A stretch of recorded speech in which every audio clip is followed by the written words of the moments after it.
오늘 우리에게 주신 하나님 말씀은 마가복음 12장 13절에서 17절까지 말씀입니다. 마가복음 12장 13절 말씀부터 봉독하겠습니다.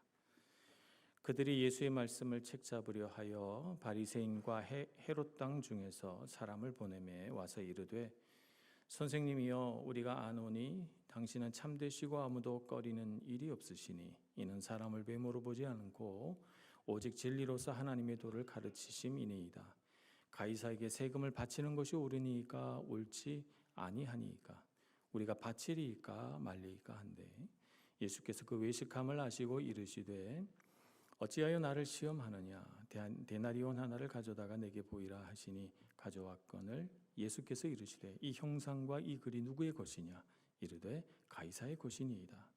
이에 예수께서 이르시되 가이사의 것은 가이사에게 하나님의 것은 하나님께 바치라 하시니 그들이 예수께 대하여 매우 놀랍게 여기더라. 아멘. 예수님 앞에 두 부류의 사람들이 찾아옵니다. 바리새인과 헤롯 땅 사람들이죠. 원래 이 두 부류의 사람들은 서로 앙숙이고 서로를 원수지간으로 생각합니다. 왜냐하면 바리새인이라고 일컬어지는 사람들은 종교적 보수주의, 그러니까 그들은 이스라엘 민족이 로마의 탄압과 지배에서 벗어나서 그들의 나라를 이루는 것을 가장 마음으로 소원하는 사람들입니다. 그래서 율법의 말씀을 가지고 그들의 정통성을 지키려고 하는 사람들이죠. 반면에 헤롯 땅이라고 하는 사람들은 대단히 현실주의적인 사람들입니다. 그래서 친로마 성향을 띠게 되고 그래서 로마에게 이렇게 친하게 지내면서 로마의 모든 체제와 그들의 문화와 그런 모든 것들을 받아들여서 로마화돼야 된다고 주장하는 이들이 바로 헤롯 땅입니다. 그러니까 서로 양립할 수가 없는 두 부류의 사람들인데 어찌된 일인지 오늘 서로 앙숙인 두 파벌이 하나가 되어서 예수님께 찾아왔습니다. 한 가지 목적이 있는 거죠. 그게 뭐냐 하면 예수님을 책 잡으려고 하는 것입니다. 예수님께 아주 곤란한 질문을 던져서 예수님의 실수를 유도함으로써 그들 두 파벌의 공동적인 그들의 권세와 그들의 지위를 위협하는 예수를 곤란한 지경에 한번 빠뜨려 보자는 것입니다. 그래서 그들이 준비한 질문은 뭐냐면 가이사에게 세금을 바치는 것이 옳으니까 옳지 아니하니까 라고 하는 이 질문입니다. 세금을 바치는 것이 옳다 그러면 이스라엘 민족에게는 민족 반역자로 여겨집니다. 로마에게 세금을 바치라고 하니까요. 반면에 옳지 않다라고 말하면 로마의 반역을 부추기는 사람으로 로마 권력에 의하여 감옥에 갈 수도 있는 거죠. 그러니까 어느 쪽으로 대답을 해도 이 질문에 대한 대답은 예수님을 위험에 빠뜨릴 가능성이 높습니다. 대단히 교묘하고 대답하기 어려운 질문을 그들이 만들어 가지고 온 것입니다. 그런데 예수님은 그들의 이 교묘한 질문을 아주 멋진 대답으로 피해 가십니다. 예수님의 대답은 17절에 나와 있는 것처럼 가이사의 것은 가이사에게 하나님의 것은 하나님께 바치라 라고 대답하심으로써 헤롯 땅도 바리새인들도 예수님의 대답에 대하여 어떤 책잡을 것도 찾지 못한 채 오히려 예수님을 놀랍게 여기며 예수님 곁을 떠나가게 됩니다. 오늘 우리는 이 예수님의 말씀이 의미한 바가 무엇인지를 바르게 깨달으면서 예수님의 말씀을 통해 우리가 오늘 이 시대를 살아갈 신앙의 교훈을 얻고자 합니다. 예수님은 가이사에게 세금을 바치느냐 바치지 않느냐라고 하는 것보다 더 높은 가치가 있음을 우리에게 가르쳐 주시고자 합니다. 예수님의 관점에서 볼 때는 하나님의 아들이시잖아요. 그러니까 예수님의 관점으로 볼 때는 가이사의 것은 없어요. 하나님의 것만 있죠. 그죠? 그들은 마치 당신이 가이사 로마 편이냐 아니면 이스라엘 우리 민족 편이냐 당신의 정치적인 입장을 밝히라 이렇게 그들이 요구하고 있지만 예수님은 정치적인 자신의 입장을 한 번도 밝힌 적이 없으시고, 사실은 예수님은 정치적인 어떤 당시 양립해 있는 정치적인 그것을 훨씬 뛰어넘는 분이시죠. 그렇기 때문에 예수님은 그런 정치적인 관점에 의하여 자신의 사역을 행하지도 않으셨고, 또 그런 관점으로 제자들을 어떤 쪽에 편향되게 제자들을 불러 모으시지도 않으셨어요. 그래서 예수님의 제자를 보면 젤로 땅이라고 불리는 반로마 과격주의자들도 있습니다. 시몬이라고 하는 사람은 젤로 땅으로서 예수님의 제자가 된 사람이에요. 반면에 친로마적인 성향을 띤 세리 마태도 예수님의 제자입니다. 예수님은 어떤 정치적인 성향을 가지냐 이런 것을 중요하게 생각하지 않으셨습니다. 예수님은 그보다 더 위에 계신 분이시기 때문이죠. 그런데 예수님 앞에 당신의 정치적인 입장을 밝히라라고 하니까 예수님은 가이사의 것은 가이사에게, 하나님의 것은 하나님에게라고 말씀하시면서 그들이 가이사의 통치조차도 하나님의 다스리심 아래 있다는 사실을 가르쳐 주고자 하는 것입니다. 로마 황제의 권위 또한 하나님의 허락 아래 이루어진 것이지, 하나님의 허락 없이는 이 세상 권세 잡은 자들이 누가 권세를 잡을 수 있겠느냐는 거예요. 이것이 바로 예수님의 가르침이죠. 하지만 예수님을 향하여 정치적인 잣대를 들이대고 그것으로 예수님을 어떻게 하든지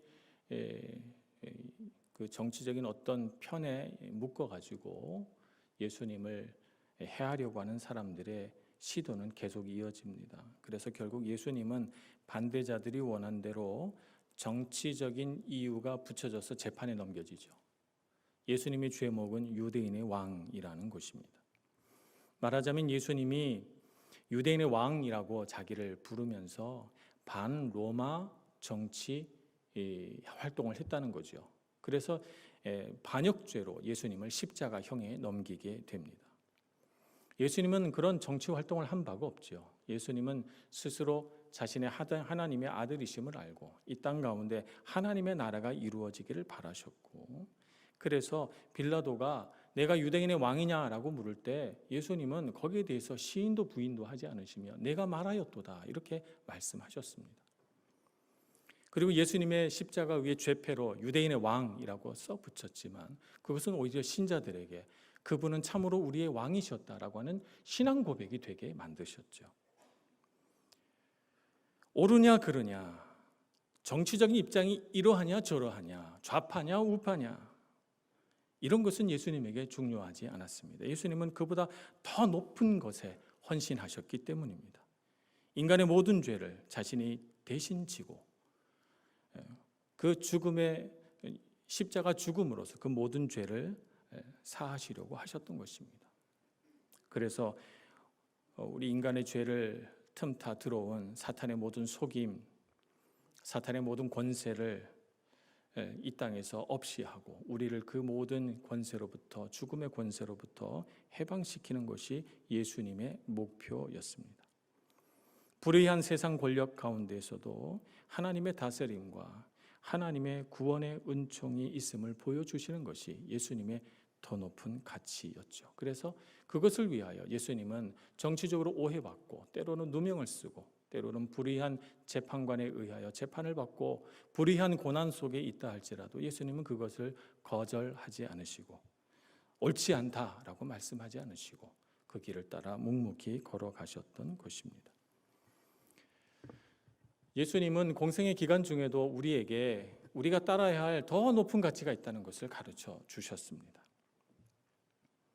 마태복음 6장에 보면 예수님의 제자들에게 이렇게 말씀하십니다. 무엇을 먹을까? 무엇을 마실까?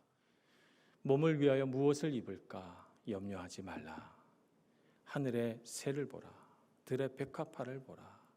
그들은 들에 나가서 일도 하지 않고 집에서 길쌈도 하지 않지만 옷감을 짜지도 않지만 하나님께서 먹이시고 기르시는도다.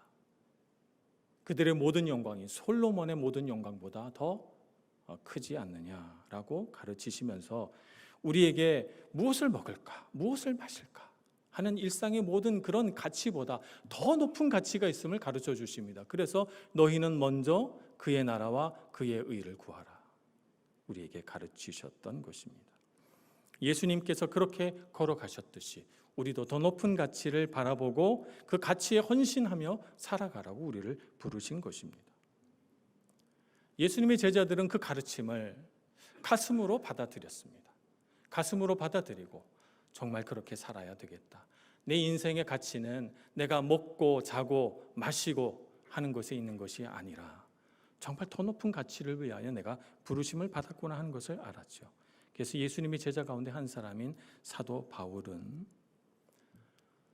고난이 그 앞에 기다리고 있는 것을 알면서도 그 고난 한가운데로 꿋꿋이 걸어 들어갑니다. 더 높은 가치를 위해서 말이죠. 고난보다 더 큰 가치가 있었기 때문이죠. 사도행전 20장 23절에서 24절 말씀입니다.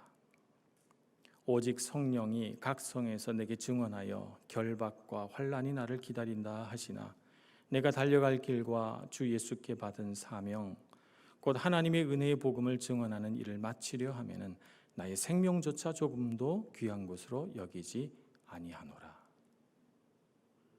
자기 몸의 평안, 내 몸의 즐거움, 이것이 정말 중요한 가치였다면 고난이 기다리고 있는 예루살렘으로 그는 가지 않았을 것입니다.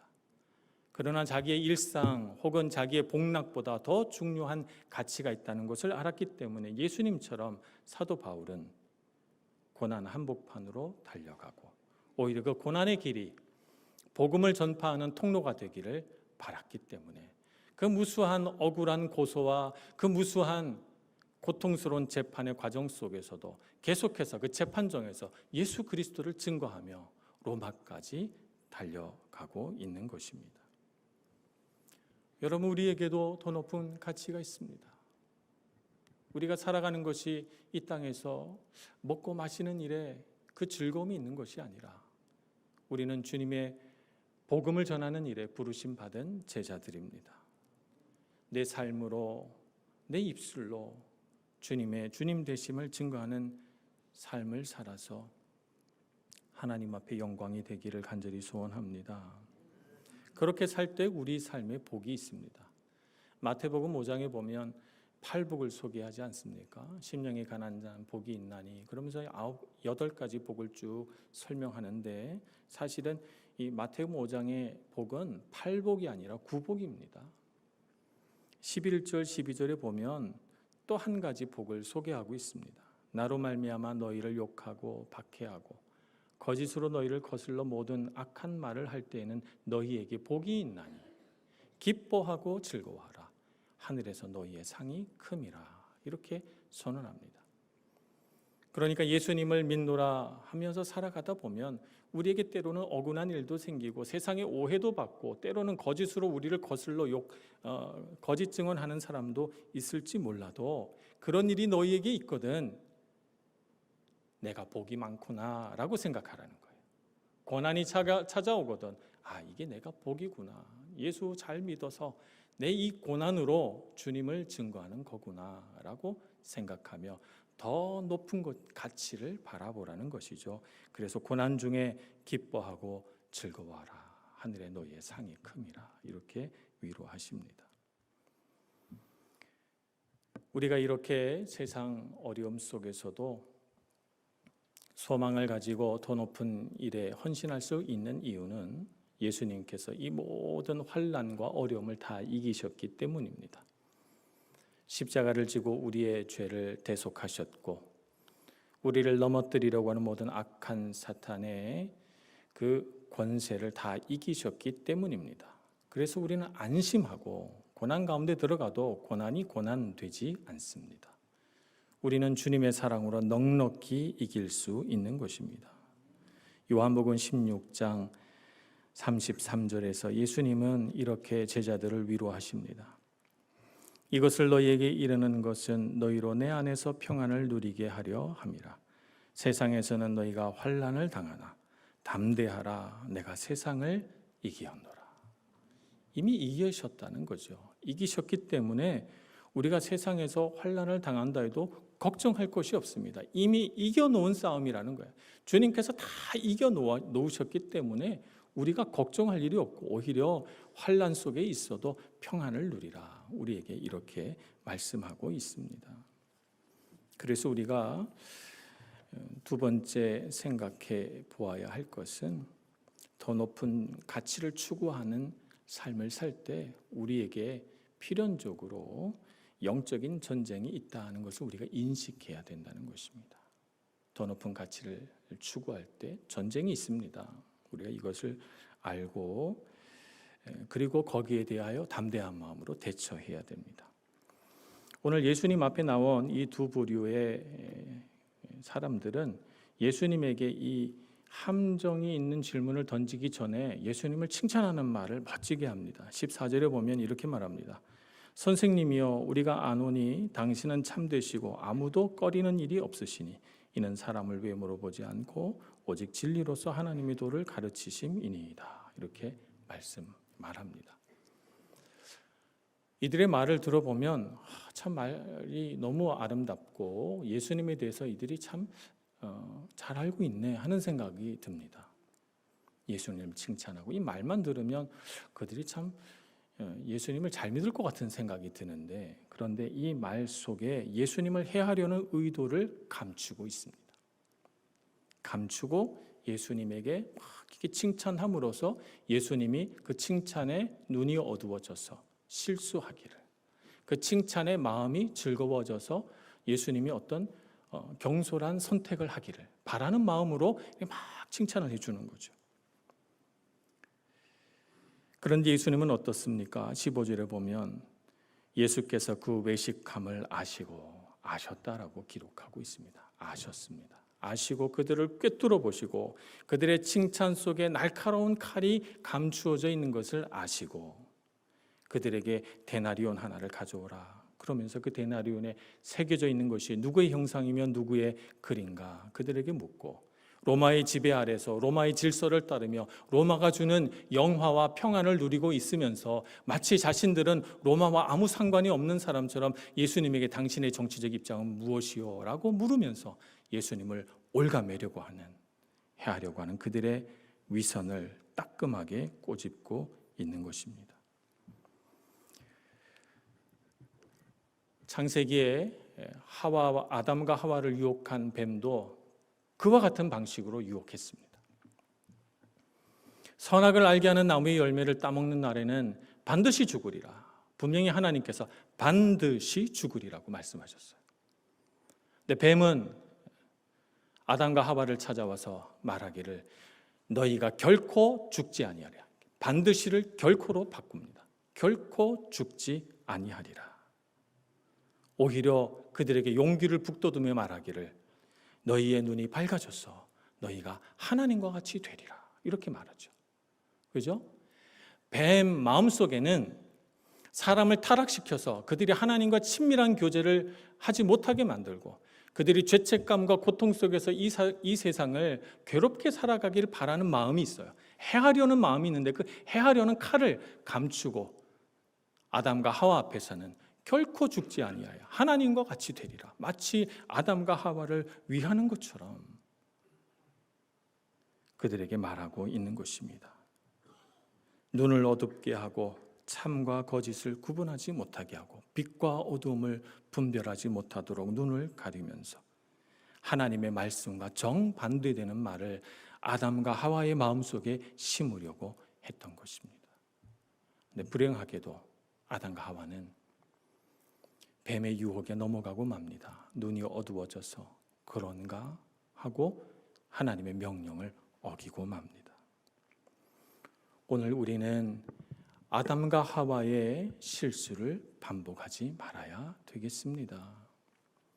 아니 혹시 우리가 그런 시험 가운데 있다 할지라도 우리는 어떤 삶을 살아야 합니까? 그 유혹을 이기시고 그 시험을 통과하신 예수 그리스도를 바라보아야 합니다. 그분을 바라보고 그분의 손을 붙들어야 오늘 우리에게 다가오는 빛과 어둠을 구분하지 못하게 하는 이 속임을, 거짓말을 이겨낼 수가 있는 것입니다. 주님을 바라보고 예수님의 손을 붙들어야만 영적인 분별력이 생기는 것이죠. 예수님이 공생애를 시작하실 때 광야에서 시험을 받습니다. 광야에서 시험을 받을 때 그 옛날 창세기 때 아담과 하와를 유혹했을 때처럼 똑같이 먹을 것을 가지고 예수님을 유혹합니다. 이 돌들로 떡덩이가 되게 하라. 40일을 금식하며 기도하셨으니까 얼마나 육신이 쇠약해지고 배가 고프셨겠습니까? 그랬더니 먹는 것으로 유혹합니다. 예수님은 어떻게 그 유혹을 이겨내십니까? 사람이 떡으로만 살 것이 아니요 하나님의 입에서 나오는 모든 말씀으로 살 것이니라 라고 그 사탄의 유혹을 단칼에 거절해 버리십니다. 또 사탄은 예수님을 높은 산 위에 데리고 올라가서 천하 만국과 그 영광을 보여주면서 말하기를 내게 엎드려 경배하라. 그리하면 내가 너에게 이 모든 것을 다 주리라 이렇게 말씀하죠.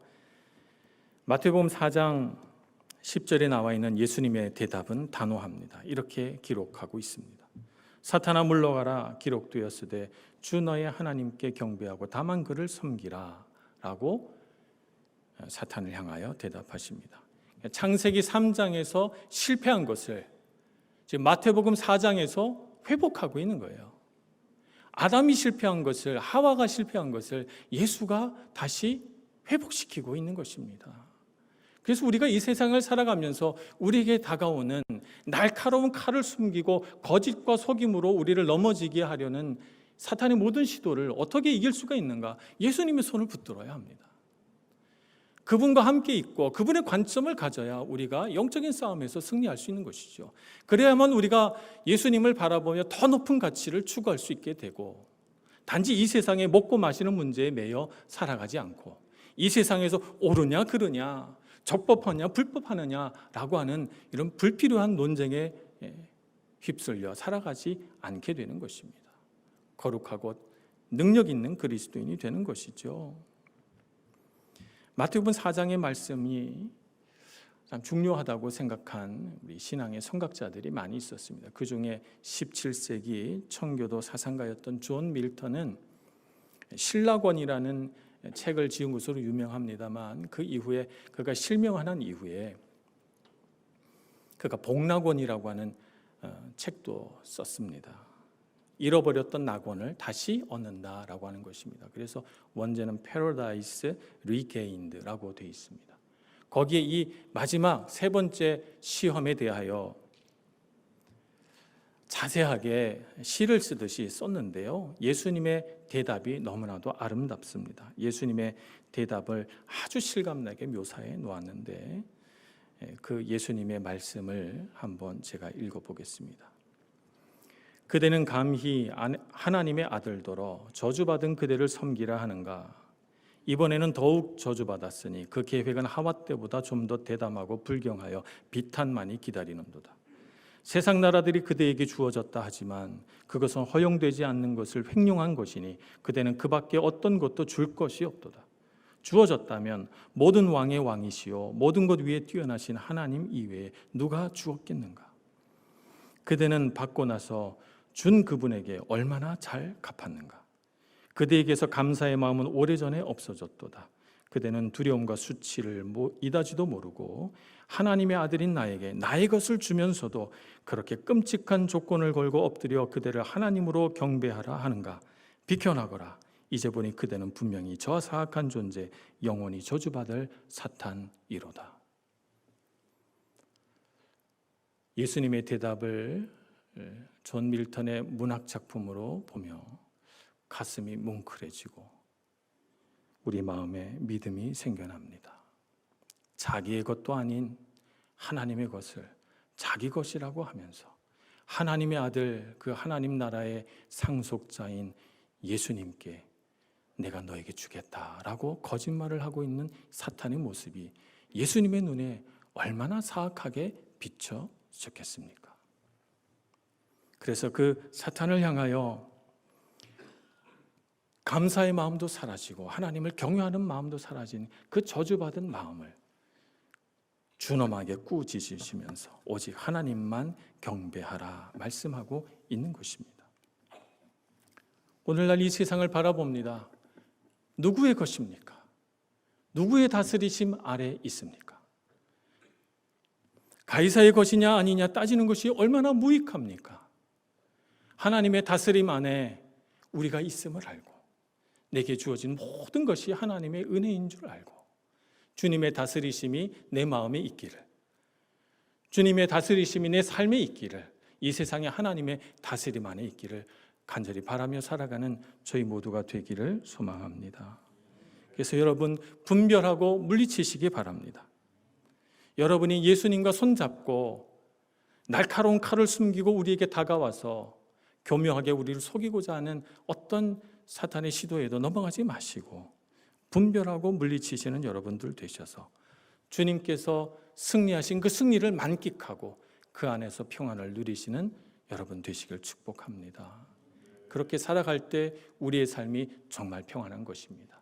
물질을 얻어야, 세상에서 높은 자리에 올라가야 평안한 것이 아니라 주님과 함께해야 평안합니다. 주님이 이기셨습니다.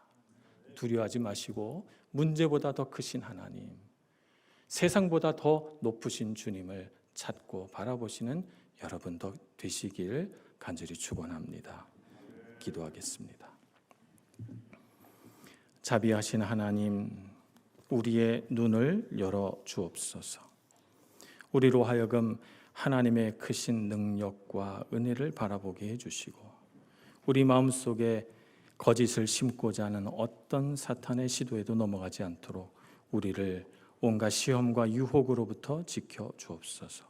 우리의 시선은 오직 하나님을 향하게 해주시고 그분 안에 있는 능력과 그분 안에 있는 승리와 그분 안에 있는 갚을 수 없는 큰 사랑, 놀라우신 은혜를 바라보며 모든 시험, 모든 유혹 이기게 해 주옵소서.